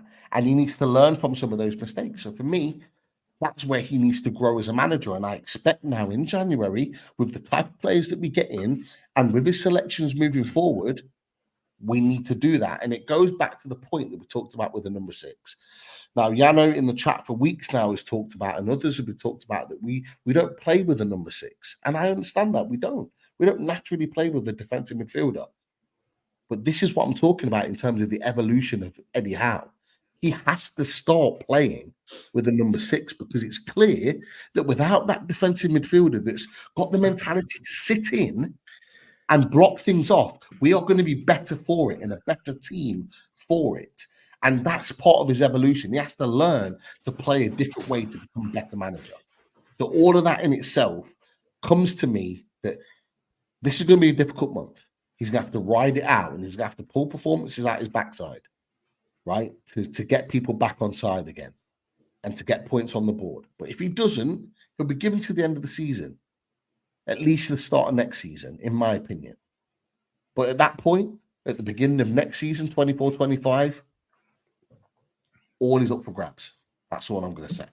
Yeah, no, you make a great point there, Pete, about him learning on the job, really. Like, as we found out that these are his first Champions League games he's ever been to and stuff as well. But as well as that, when it comes to transfers, and we're talking about loans and permanent signings, like, it's not okay. Eddie Howe has a massive say on who we bring in, but there's a team of people working on that, from scouts to Dan Ashworth to loads of different people that are involved in signing off who we go for. So I wouldn't. I think even if they were considering what Eddie's future holds, they'll still wouldn't be afraid to make permanent signings, because they're buying them for the club, not just for the manager as well. It's for the long term, maybe some short term too. But yeah, it's with that in mind. But I think we covered Eddie Howe. Everyone knows where we stand on Eddie Howe. People know already we're Eddie Howe fans here. But if the time comes that we have to pull the plug later down the line, we won't be afraid to say that either. Let's get into any questions in the chat before we round off the night. Okay. Chris, is that good? Thank you for all your questions. Everyone in the chat. Tom Dixon started off by saying, question for the lads, do you think we should have kept Chris Wood at Newcastle? We shouldn't have sold him, in Tom's opinion. But what do you boys think? Chris, go on, I'll come to you first. It's a very easy one for me. Totally the right decision to sell Chris Wood. I think it was the wrong decision to not adequately replace him. That, for me, you know, Would if you told me then when we sold him, you can either sell Chris Wood and get 19 million, which was a great price, or you keep Chris Wood and have him as a third choice striker option. Yes, Tom, I would have kept him because I did believe we were going to bring in a third striker, and we haven't. But in terms of the player himself, no, I think it was a really good deal actually to get 19 million for Chris Wood when we only paid 25. I think it was a really good piece of business, but I do think we are regretting not replacing Chris Wood, is what I'd say. For me, 100% the right decision to sell Chris Wood. You can see in as they were lined up in the tunnel to go out that it was well liked. He seems like a nice guy. he came and destroyed us and didn't celebrate too much either. So credit to him. But no, and I agree with Chris. We should have replaced him. And one of the reasons I was looking forward to getting rid of Chris Rowe was who we are bringing in. I know we had easy, but we need that a third option as a striker, because we can't rely on what we need. There's so many games that we need to mix and match. Yeah, definitely. Foxy, don't start with that 100 grand. That's the reason why we got rid of him. He certainly wasn't worth every penny. He did a job, scored an important goal, made things difficult at times. But look, we were always ready to let him go. But look, Yano says, question: if Eddie Howe wanted a defensive midfielder, do you think in 2 years he would have recruited one? I honestly believe Eddie sees Bruno as our defensive midfielder and has no interest in recruiting what we think we need. I've just made my point on what Yana said earlier, but boys, I'll come to you. What do you think? Daz, I'll start with you this time. Eddie has brought us so far and brought himself so far. He now needs to evolve as well and take like ruthlessness. Not always playing your favorites. Give the players you have on the bench a chance as well, and alter tactics, make changes quicker, and go, especially away from home, as we found out, we need something that's going to mop up in the back line, like I said before, like a David Batty role. So I think he needs to evolve a bit and take that on board. It's what he's done so far, has taken us so far. For himself. If he doesn't, it could be his downfall at Newcastle. Chris, your opinions on what Yano says about defensive midfielder? I think we're crying out for a defensive midfielder, and I must admit, I think if Eddie thinks that Bruno is our number 6, then that worries me, because he's not. I don't think Bruno is suited to a number 6 role. I believe, or I hope, that the reason we've not recruited number 6 or somebody who could occupy the number 6 position better is because that we're waiting in the wings for the perfect one, the one that we want. So we saw Alexander Isak come in, we saw Botman come in, we saw Bruno come in, we saw Tonali come in. I do believe there is a number 6 out there that we really want, and maybe we're just waiting to pull the trigger. When they become available, I think we'll do the we'll do the business that we need. I mean, for us, normal folk who are can clearly see that we need a defensive midfielder, somebody who can break those attacking lines and kind of protect the back four. If we can see it, then I have no doubt that Eddie Howe and his team can see it as well. But I just hope that the reason that we've delayed it is because we're waiting for the right man. And I think that right man will come in sooner rather than later, because I think it could spell the end for Eddie Howe if we continue to play Bruno in the number 6 role, because I don't think that's his best position, and I think that we are found wanting in that number 6 role because teams can see that they can quite easily get past Bruno in that number 6 role. Follow-up question there, right? Like, I know Eddie evolved from Bournemouth, and he went on his tour and learned from loads of different things, and he updated his playbook, as we found out in that high performance interview. But does anyone remember? Does anyone know? Did he play with a defensive midfielder at his time at Bournemouth? No, because he played with the same formation, and he would have like a deep lying sort of. It's interesting actually, because like he started with playing the likes of Billing and Cook as like the deep lying midfielders, but they would always be a little bit like Bruno, where they kind of travel forward with the ball.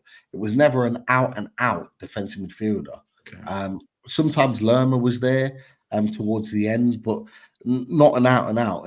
And that's why Yano's point is a valid one, because he hasn't really ever played with one.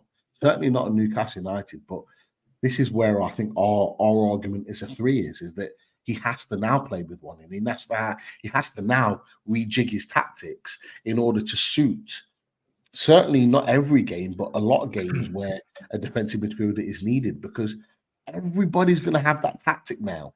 It's to play through the middle, 1-2 balls over the top of the midfield. Let Bruno come and press you. Let him come out of his position. Let him come, and you break that press, and you're in. And already at that point, your defense is exposed. And that's what we didn't have last season. And that's why, and PDK's just said it about what is Howe's plan B. He normally does have a plan B in game, but he needs to have a plan B to start with, depending on the team that we're playing against. And that's really important.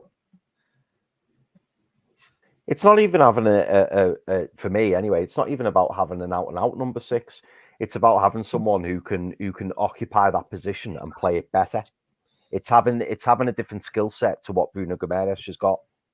Because Bruno's game for me is about those passing channels. It's about, you know, having that eye for the pass and slotting. I mean, we saw it against Forest. Bruno was putting some lovely balls through, and he was creating moments for us. But when we're under attack, Bruno, he's not the quickest. You could argue he doesn't really read the game as well from a defensive point of view as what he does from an attacking point of view. And if you've just got a more defensive-minded player in there, I'm not saying someone who just sits in front of the back four and does nothing else, but just somebody who's more defensive-minded than Bruno, and you let Bruno push forward a bit more, I think it would pay dividends. Yeah. I agree. I think getting him further forward so he can press high, get on the ball, do all those things, definitely.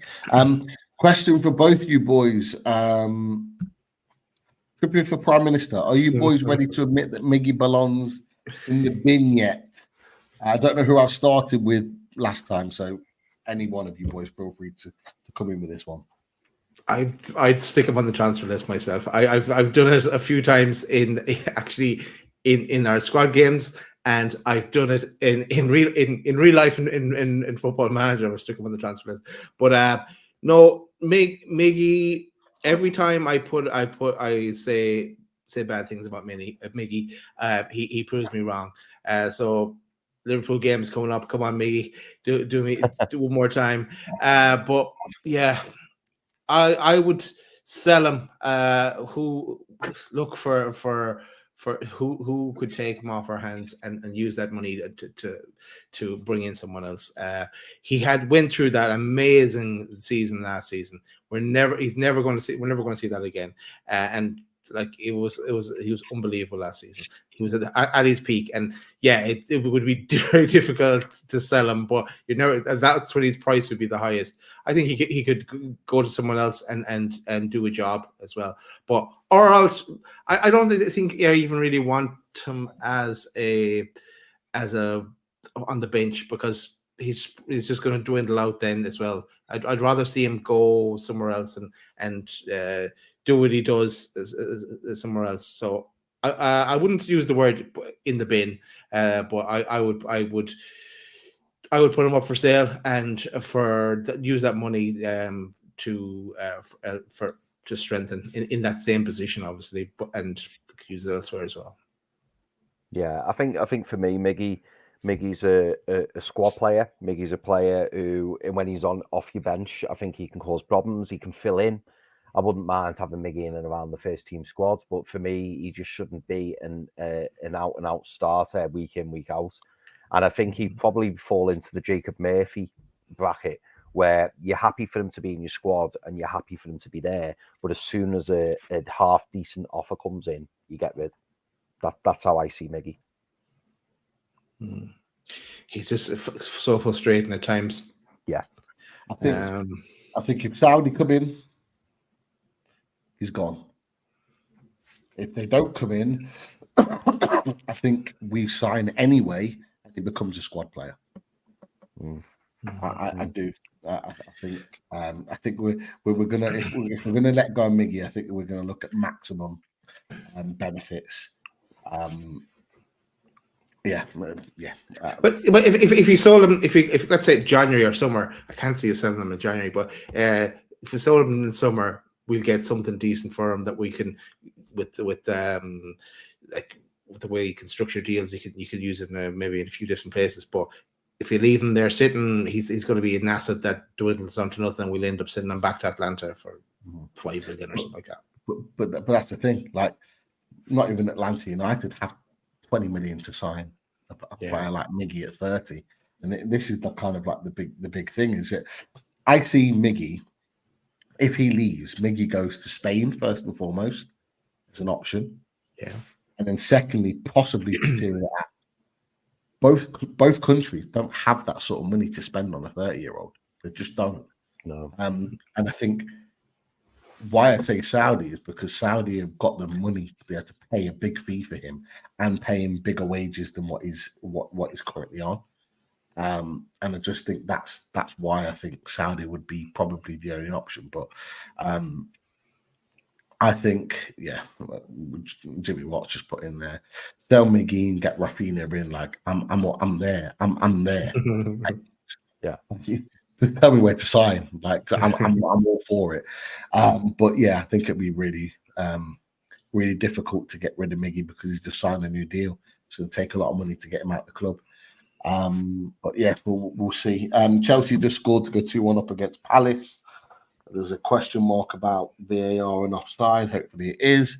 But we'll wait and see on that one. Right.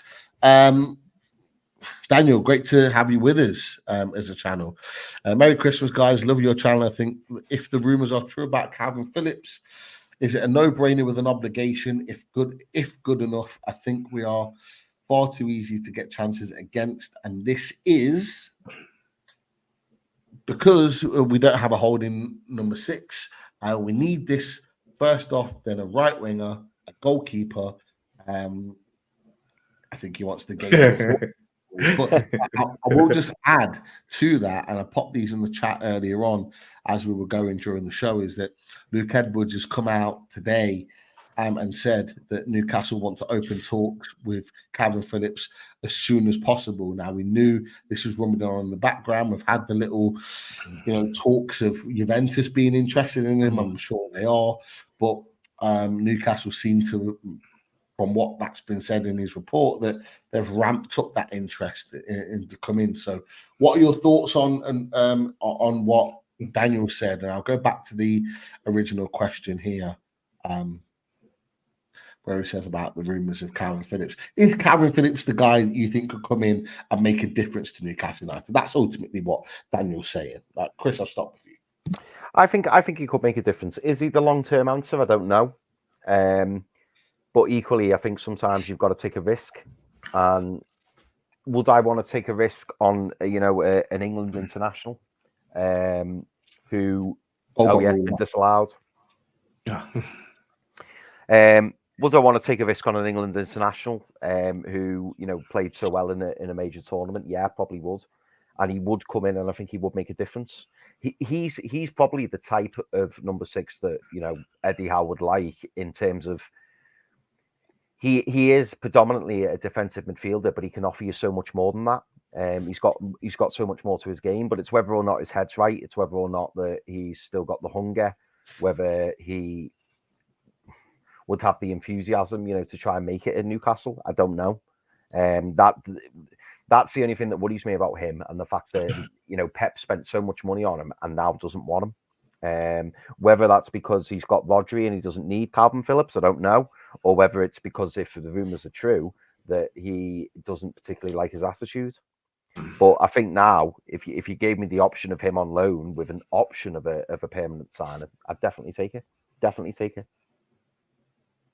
That's Take him on loan, but I don't really want him as a permanent signing. My worry is that he comes in and he gets injured because he won't be used to playing so many games, and we know how Eddie likes to play players in the same players in games. But the other thing is it's just all a bit too obvious as well. Maybe the obvious is good as well. That. I'd like to think they have someone else in mind, and that this isn't just Man City want to sell. We need someone in that position. We're all saying we do.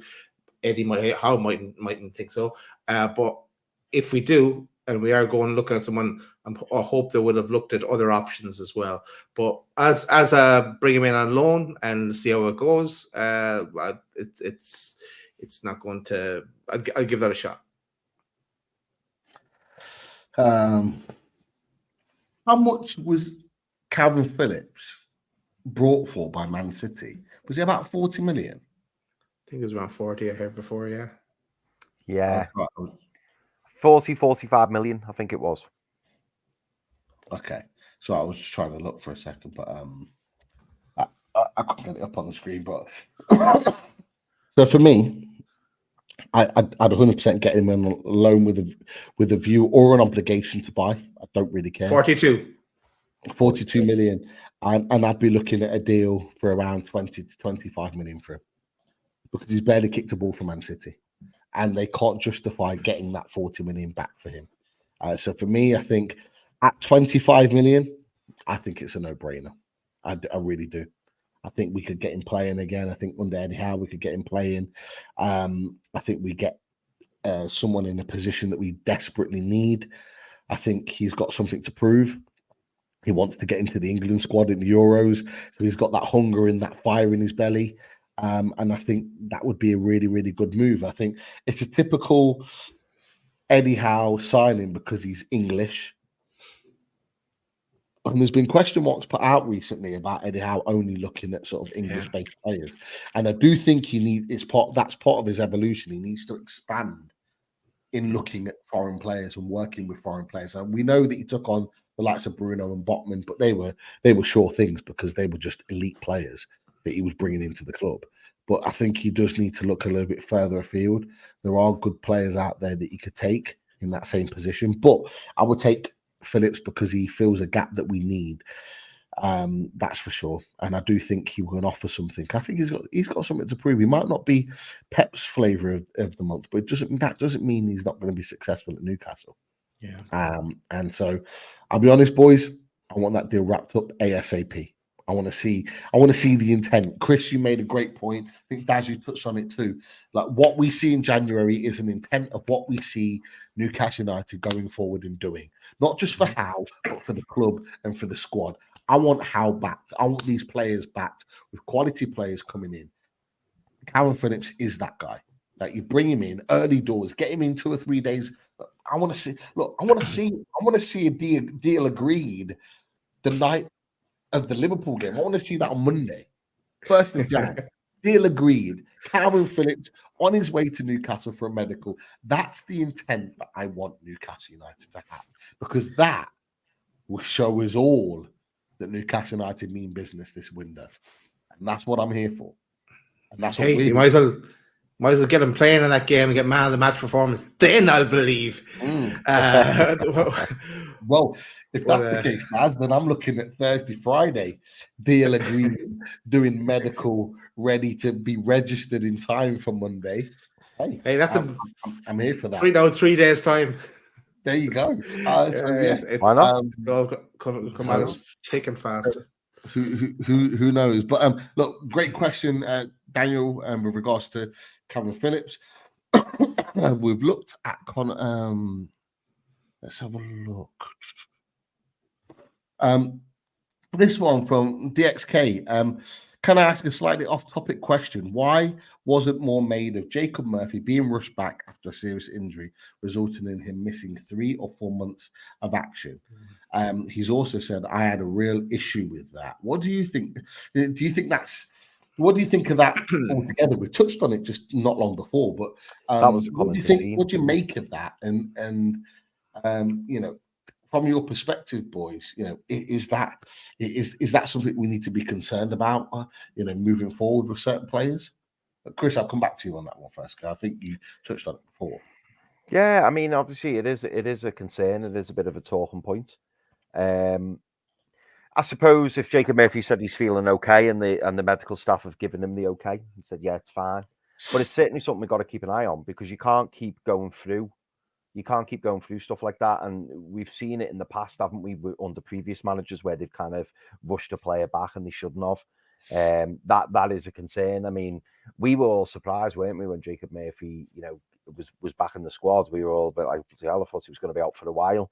And then obviously when we saw it after what I think was about 20 minutes, he pulled up innocuously. That is a concern. But maybe I'm being harsh, going into detail on that. And DXK, maybe maybe that was just a bit of a one-off, but it's certainly something that you've got to kind of highlight. And you're absolutely right when you say not a lot was made of it, because it wasn't. And in many ways, if that was an Isaac or a Botman or a Bruno, would we have got into more detail about it? Maybe because it was Jacob Murphy, it's kind of gone onto the radar a little bit. But it's certainly something that we should keep an eye on, because things like that can't happen. It shouldn't be allowed to happen. Guys, surely it would have been on the advice of the medical staff. That it was like, probably you can play him, but with a warning, and needs most at that stage, and he just took the choice to play him. Now, the way it's worked out, we've had zero luck with injuries, and every injury that we had seemed to be a long one. So, but you can hear in the press conferences, Eddie's always kind of going on what the medical staff are saying. Like, he would never put anyone in danger intentionally. So it's just the way it worked out. Okay. Some really good questions in here. Let's have a look and see. There's a few people that have asked this question. Now, Tom Dixon said, question for you lads. Where do you think Newcastle will finish in the league this season? I will go for Europa League spot. But Rich Doblin said, top 4 is still on, lads. Look what Liverpool did back in the last season. We are not out the race yet. So interesting opinions on this. What do you think with regards to where we might finish this season? Penalty to Chelsea, for me, by the way. Penalty to Chelsea. Okay, let us know how that goes. For me, I'm going to be play it safe. I don't think we're going to get Champions League now. I think there's too much. It's going to be too much to claw back. And with the games that are coming up, the next 3 league games are going to be tough. We're not getting 9 points from those 3 games. And we need to turn things around fast. Now, yes, we can go on a run. We can bring in players. We can get everything, get back to where we were, and have everything singing and dancing. And all the other clubs above us can drop points, and some of them will. Some will have to have their bad form as well. But I just can't see it. I'm going to say we'll finish in the Europa League spots. I don't want us to go anywhere near the conference. I don't see the point in it. I don't think it gives us any advantage whatsoever. I know it ticks a box of, we got into Europe, but that's it. It's now, and I know you can go into next season. We'll have a bigger squad. We won't have as many injuries, and we can play kids in those games, for example. But I don't see the point in that. But. So I'm going to say Europa League spot. Yeah,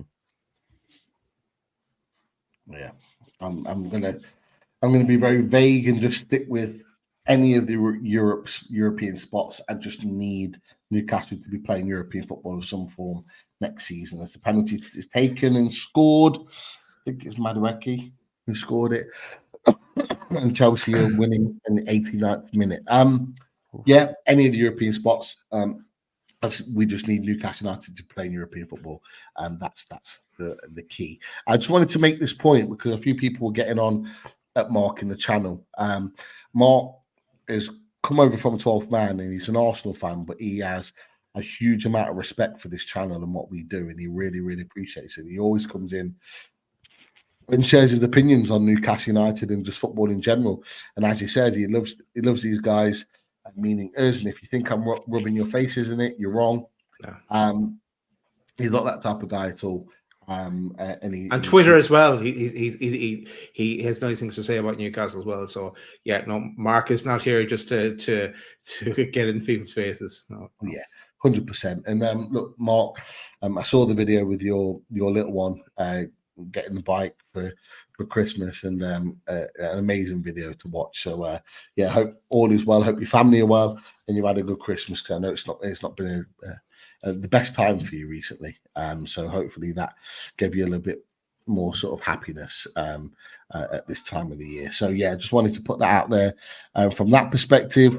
Right, couple of questions. One, I'm surprised that it's being asked, but I'll keep it on here for now. In fact, you know what? Forget it. I'll just ask that one now.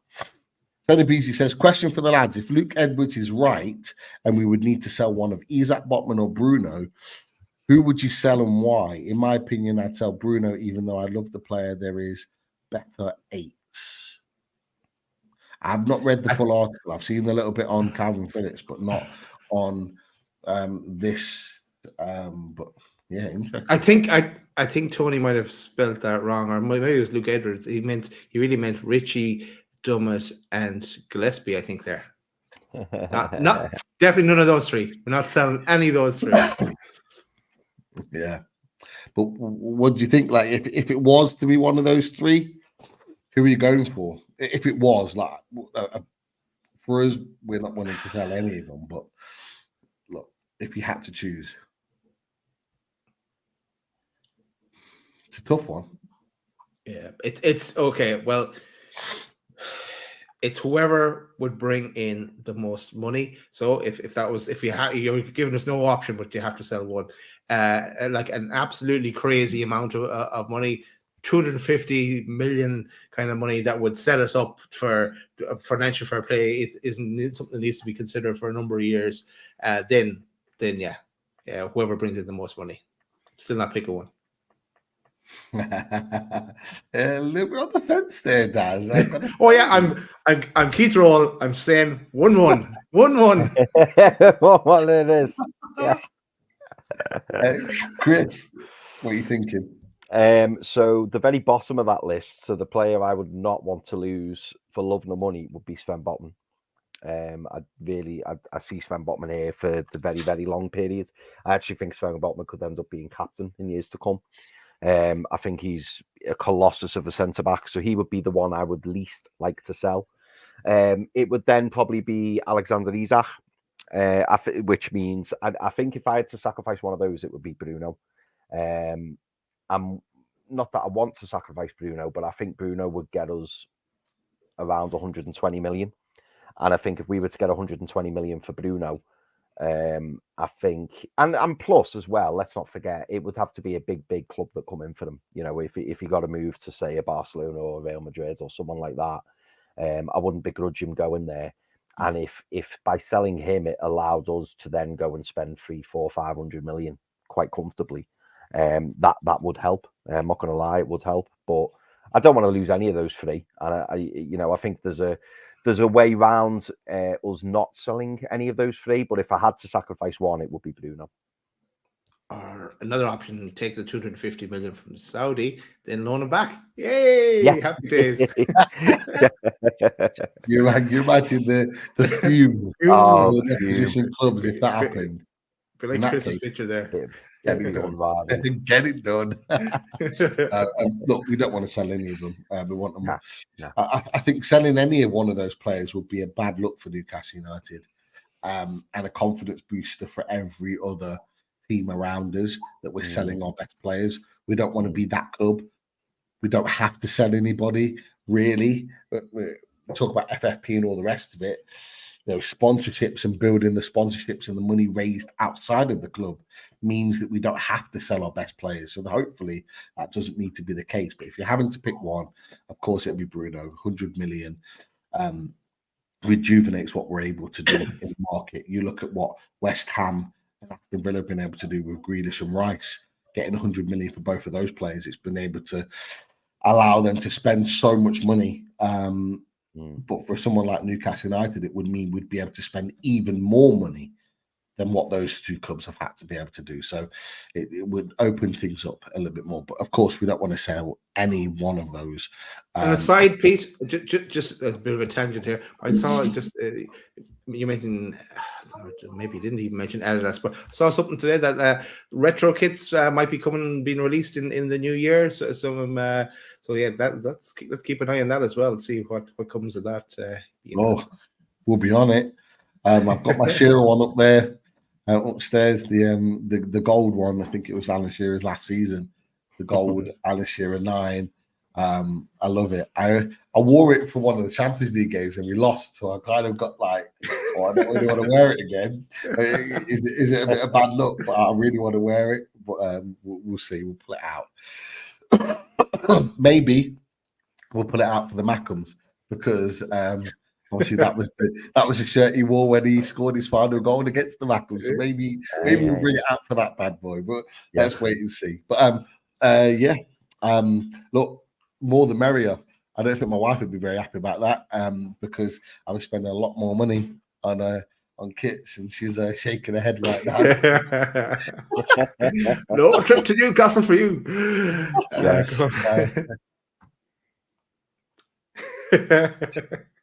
Oh shit! It's caught me. What was happening? I was watching a film the other night, or was it a program? No, do you know what it was, Pete? Do you know what it was? You recommended to me that film, Office Christmas Party. Yes, that's what I was doing. I was watching it. Yeah, I was watching it, and they did that on it, didn't they? They'd say that's something, and then just go. Yes, Chris. Yes, that's my go-to. Christmas Eve. Christmas Eve, my goes-to with the kids. Home Alone 1 and 2, with the missus. Office Christmas Party the night before, which is on Amazon, where I didn't get to watch it all. I think I fell asleep after about half an hour because I was shattered. But the night before, and then a little bit of Die Hard over Christmas. They're the go-tos. But the Office Christmas Party is one of the best Christmas films ever. And I've just got a Christmas miracle because Man City have equalised. Come on, Man City. I'll get them. Let's get another. Come on, why not, eh? But sorry, we've gone off on a tangent there.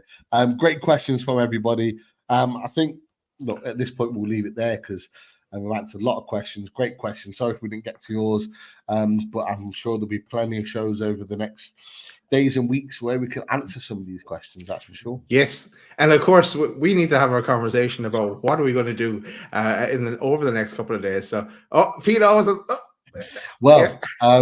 of course we're playing Liverpool, and he's just come back to me. So for an away days, we're going to do it a little bit differently this time because we normally have down for a wrap on.